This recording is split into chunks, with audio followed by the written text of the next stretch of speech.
Assalamualaikum warahmatullahi wabarakatuh. Kami dari kelompok 1 akan mempresentasikan salah satu contoh kasus pelanggaran etika bisnis. Perusahaan yang kami ambil adalah PT Freeport Indonesia.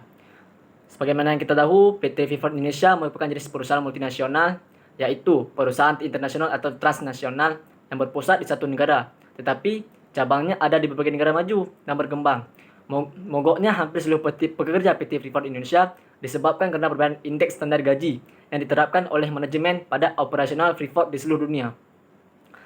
Pekerja Freeport di Indonesia diketahui mendapatkan gaji lebih rendah daripada pekerja Freeport di negara lain untuk level jabatan yang sama.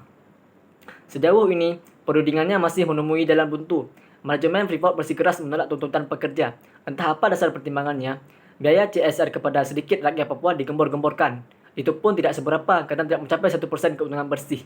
Malah, rakyat Papua membayar lebih mahal karena harus menanggung akibat berupa kerusakan alam serta punahnya habitat Papua yang tidak ternilai itu. Biaya reklamasi tersebut tidak akan bisa ditanggung generasi Papua sampai 7 turunan. PT Freeport Indonesia telah melanggar hak-hak dari buruh Indonesia berdasarkan Undang-Undang Nomor 13 2003 tentang mogok kerja sah. Dilakukan PT Freeport Indonesia telah melanggar pasal yang pertama, pasal 139. Pelaksanaan mogok kerja bagi pekerja atau buruh yang bekerja pada perusahaan yang melayani kepentingan umum dan atau perusahaan yang jenis kegiatannya membahayakan keselamatan jiwa manusia diatur sedemikian rupa sehingga tidak mengganggu kepentingan umum dan atau membahayakan keselamatan orang lain. Yang kedua, pasal 140. Sekurang-kurangnya dalam waktu 7 tahun, 7 hari kerja sebelum mogok kerja dilaksanakan, pekerja buruh atau serikat pekerja, serikat buruh wajib memberitahukan secara tertulis kepada penguasa dan instansi yang bertanggung jawab di bidang ketenagakerjaan setempat. Ayat kedua, pemberitahuan sebagaimana dimaksud dalam ayat 1 sekurang-kurangnya memuat waktu, hari, tanggal, dan jam dimulai dan akhiri mogok kerja, tempat mogok kerja, alasan, dan sebab-sebab mengapa harus melakukan mogok kerja. Tanda tangan ketua dan sekretaris atau masing-masing ketua dan sekretaris serikat pekerja atau serikat buruh sebagai penanggung jawab mogok kerja. Yang ketiga, dalam hal mogok kerja akan dilakukan oleh pekerja atau buruh yang tidak menjadi anggota serikat pekerja atau serikat buruh. Maka pemberitahuan sebagaimana dimaksud dalam ayat 2 ditandatangani oleh perwakilan pekerja atau buruh yang ditunjuk sebagai koordinator atau penanggung jawab mogok kerja. 4. Dalam hal mogok kerja dilakukan tidak sebagaimana dimaksud dalam ayat 1. Maka demi menyalakan alat produksi dan aset perusahaan, pengusaha dapat mengambil tindakan sementara dengan cara melarang para pekerja atau buruh yang mogok kerja berada di lokasi kegiatan proses produksi atau bila dianggap perlu melarang pekerja atau buruh yang mogok kerja berada di lokasi perusahaan.